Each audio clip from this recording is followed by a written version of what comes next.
Hello students, in EVS you are studying chapter 15. Chapter name is food production.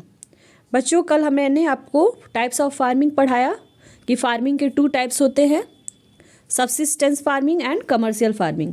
Subsistence farming ऐसी farming होती है जिसमें जो किसान होता है उसके पास बहुत ज़्यादा लैंड नहीं होता, बहुत ज़्यादा ज़मीन नहीं होती।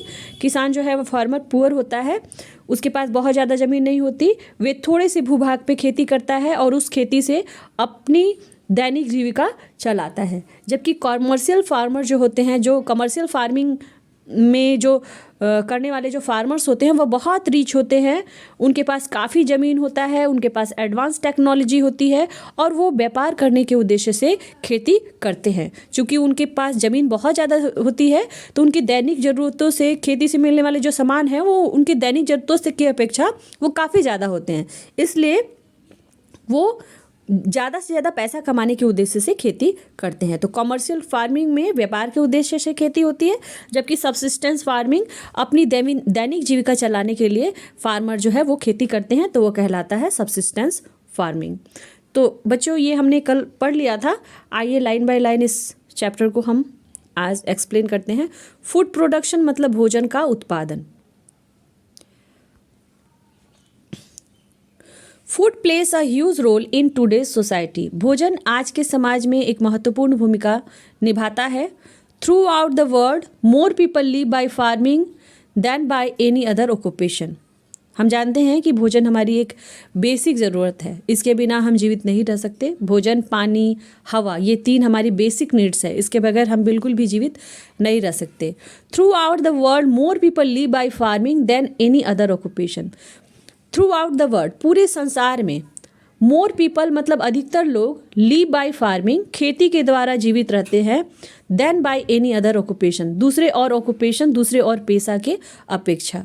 मतलब अधिकतर जो लोग हैं पूरी दुनिया में, जो जितने भी ऑक्यूपेशंस हैं, चाहे वो डॉक्टर हो, चाहे वो ना डॉक्टर हो, चाहे वो कॉबलर हो, चाहे वो टीचर हो, सारे ऑक्यूपेशन में सबसे ज़्यादा संख्या में जो ऑक्यूपेशन करने वाले जो लोग हैं वो है farmer.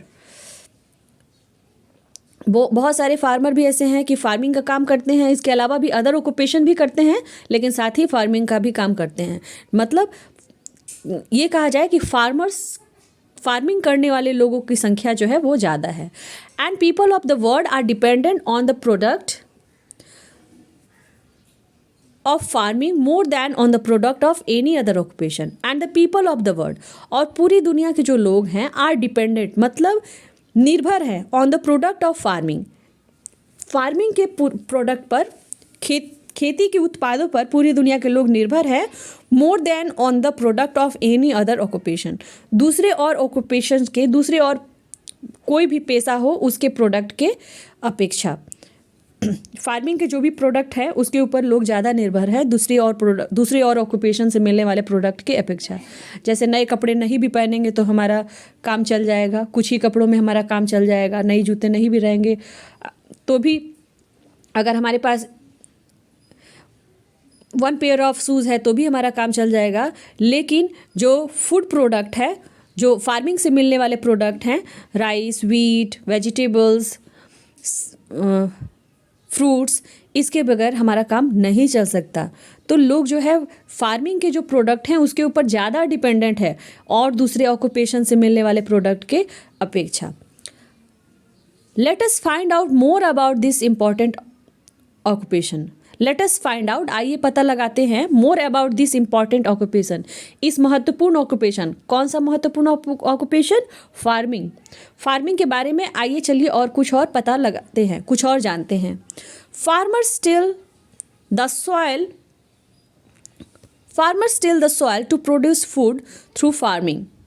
Soil and climate plays a big role in food production and animal rearing. Farmer till the soil to produce food through farming.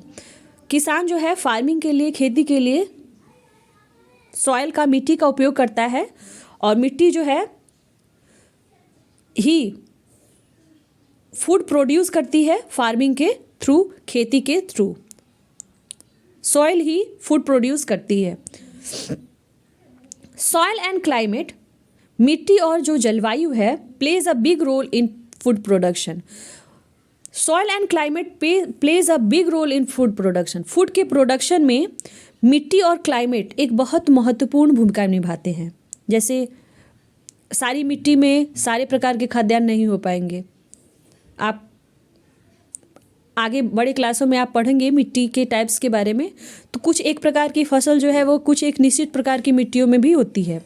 तो जैसे काली में कपास की खेती अच्छे से होती है। तो मिट्टी, हर जगह की मिट्टी के टाइप्स भी अलग अलग हैं। तो मिट्टी एक महत्वपूर्ण भूमिका निभाती है फूड के प्रोडक्शन में, और साथ ही साथ क्लाइमेट जो है, जलवायु है, वो भी एक महत्वपूर्ण भूमिका निभाते हैं। पूरे वर्ल्ड में सारी जगह का क्लाइमेट जो है, जलवायु एक जैसा नहीं है। कहीं ठंड ज़्यादा होता है तो कहीं बारिश होती है, तो कहीं की जो है कहीं गर्मी ज़्यादा होती है। हमारे कंट्री में तीनों सीज़न हमें देखने को मिल जाता है। गर्मी जो है, गर्मी भी देख लेते हैं, ठंड भी देख लेते हैं और बारिश भी देख लेते हैं हम। हमारे कंट्री में भी हर जगह हर एक रीजन का क्लाइमेट एक जैसा नहीं है। जम्मू कश्मीर की बात करें तो वहाँ ठंडा ज़्यादा है, राजस्थान को देखें तो वहाँ पे गर्मी ज़्यादा होती है। तो हमारी कंट्री में ही हर एक रीजन का क्लाइमेट जो है, जलवायु एक जैसा नहीं है। और जलवायु में भिन्नता होने की वजह से हर जगह की जो फसल, जो पैदावार होती है, उसमें भी भिन्नता पाई जाती है। अब असम और दार्जिलिंग की बात करें तो वहाँ चाय के बागान हमें देखने को मिलते हैं। चाय के बागान के लिए एक विशेष प्रकार का क्लाइमेट और मिट्टी भी होना ज़रूरी है। चाय के बागान के लिए ज़रूरी है कि जो खेत है वो स्लोप में हो, ढलान पे हो। स्लोप में होने की वजह से चाय की खेती के लिए समय समय पे पानी की ज़रूरत होती है। कि बारिश ऐसे जगह पे ही चाय की खेती की जाती है जहाँ पे बरस भर थोड़ी थोड़ी वर्षा होती रहे, और बहुत ज़्यादा वर्षा भी होती रहे, और साथ ही साथ जो है पानी जो है वो पौधों की जड़ में रुके नहीं। मतलब बारिश हो और पूरा पानी खेतों से बाहर निकल जाए। तो ऐसा होने के लिए ज़रूरी है कि खेत जो है वो ढलान पे हो, तभी बारिश भी पौधे को मिलेगी, और साथ ही साथ जो एक्सेस वाटर है वो ढलान से बहकर नीचे गिर जाता है। तो इस तरह से चाय की खेती ऐसे ही जगहों पे की जाती है जहाँ की जो क्लाइमेट है वहाँ पे बारिश होती रहे, और जहाँ की जो मिट्टी है वो ढलान युक्त हो, स्लोप हो, ताकि बारिश हो और बारिश का पानी चाय के जड़ों तक रुके नहीं, वो स्लोप से नीचे बहकर वापस आ जाए। तो क्लाइमेट, किसी भी जगह का जो क्लाइमेट है, जलवायु है, और मिट्टी जो है वो किसी भी फूड प्रोडक्शन के लिए एक महत्वपूर्ण भूमिका निभाती है।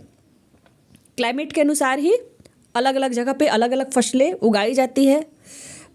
चावल की बात करें तो चावल को ज़्यादा पानी की ज़रूरत है। गेहूं की बात करें तो गेहूं को शुरुआत के समय में उसको ठंड की ज़रूरत है। तो इस तरह से सॉइल और क्लाइमेट किसी फूड प्रोडक्शन में अहम भूमिका निभाते हैं। और एनिमल्स की रेयरिंग में, जानवरों का जो पालन किया जाता है, उसमें भी सॉइल और क्लाइमेट एक महत्वपूर्ण भूमिका निभाते हैं।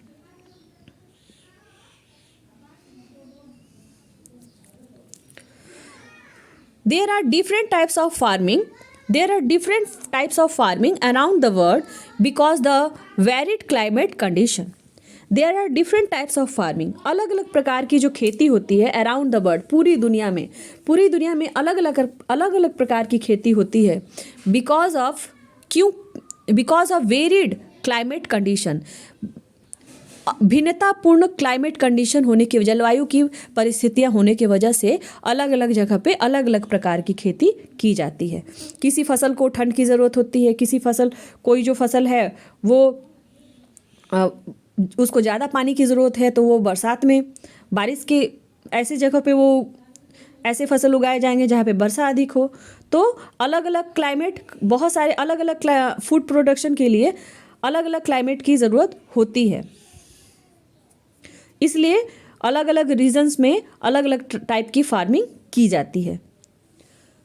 About 45% of the world population make their living through agriculture.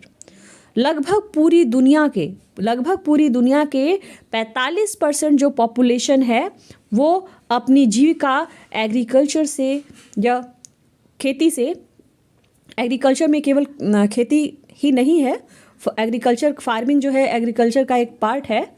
Agriculture में जो डेयरी जानवरों को जो रियरिंग की जाती है, जो पालन किया जाता है, वो भी एग्रीकल्चर के थ्रू आता है।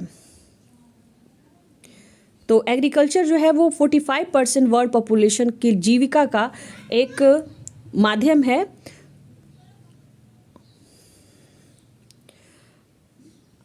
Subsistence farmer use the slash and burn or Sweden agriculture method.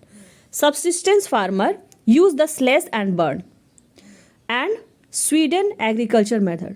जो subsistence farmer होते हैं वो slash and burn का उपयोग करते हैं। slash and burn ये फार्मिंग की एक मेथड है, फार्मिंग का एक तरीका है, या फिर स्वीडन एग्रीकल्चर मेथड का उपयोग करते हैं। मैंने आपको स्लैश एंड बर्न के बारे में आपको बताया था कि सबसिस्टेंस फार्मिंग का एक टाइप है। सबसिस्टेंस फार्मिंग भी कई टाइप है, उसमें एक टाइप है स्लैश एंड बर्न, या फिर इसको स्वीडन एग्रीकल्चर मेथड भी कहते हैं। इसमें जो फार्मर्स होते हैं वो क्या करते हैं, पहले तो इसमें जो फार्मर्स होते हैं वो एक जगह स्थिर होकर नहीं रहते हैं। तो इसमें जो फार्मर्स होते हैं वो पहले जो भी पेड़ वगैरह आसपास होते हैं उन पेड़ों को वो काट देते हैं और काट कर जला देते हैं। पेड़ों को काट कर जलाने के बाद जो उनकी राख होती है उसको सॉइल में मिक्स कर देते हैं, मिला देते हैं। उसके बाद उस भूभाग पर खेती करते हैं। तब तक खेती करते हैं जब तक उससे उस खेत में से फूड प्रोडक्शन अच्छे से होता है। उसके बाद जैसे ही धीरे धीरे उस खेत की उर्वरकता जो है, फर्टिलिटी कम होने लगती है, फिर उस जगह को छोड़कर फिर यही काम किसी दूसरे जगह पे करते हैं। इसीलिए इस खेती को स्थानांतरित कृषि भी कहते हैं।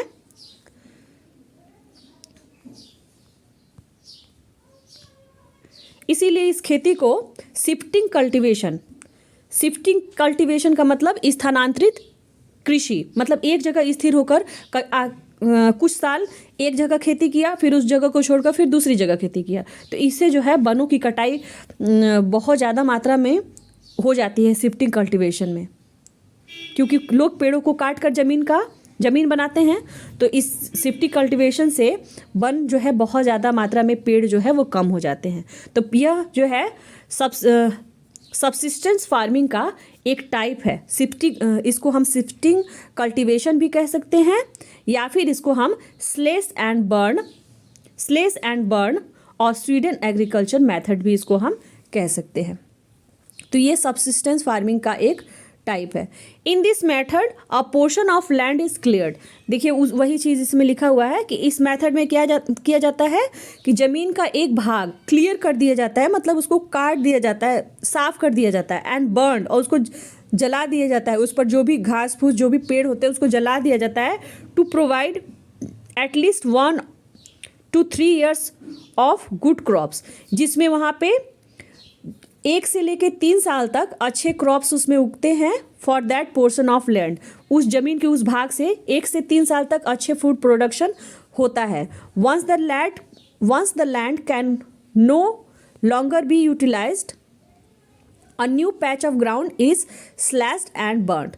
जब वो उस जमीन का उपयोग बहुत ज़्यादा समय तक अब नहीं किया जा सकता, मतलब उसकी जो उपजाऊता है, उसे फूड प्रोडक्शन जब धीरे धीरे कम होने लगता है, उस ज़मीन की जो उर्वरता है वो धीरे धीरे जब कम होने लगती है, तब अ new patch of ground is slashed. तो दूसरा ग्राउंड जो है वो स्लैश्ड किया जाता है, खोजा जाता है, और उसको फिर स्लैश करके उसको फिर बर्न, मतलब उसको जो भी पेड़ वगैरह है उसको काट कर फिर उसको जलाया जाता है for another round of crops, और फिर उस जगह पर खेती की जाती है, फिर दूसरा अनाज वहाँ पे उगाया जाता है। तो इस तरह से स्लैश एंड बर्न खेती होती है। पेड़ों को काट कर और उसके बाद जलाकर फिर उसकी राख को मिट्टी में, सॉइल में मिक्स करके फिर खेती की जाती है। 3-4 साल खेती वहाँ पे एक जगह पे खेती की जाती है। जब धीरे धीरे मिट्टी की उपजाऊता खत्म होने लगती है तो फिर उस जगह को छोड़कर दूसरी जगह खेती लोग फिर करने लगते हैं। तो आज इतना ही, कल से हम लोग पढ़ेंगे यहाँ से the second type of agriculture is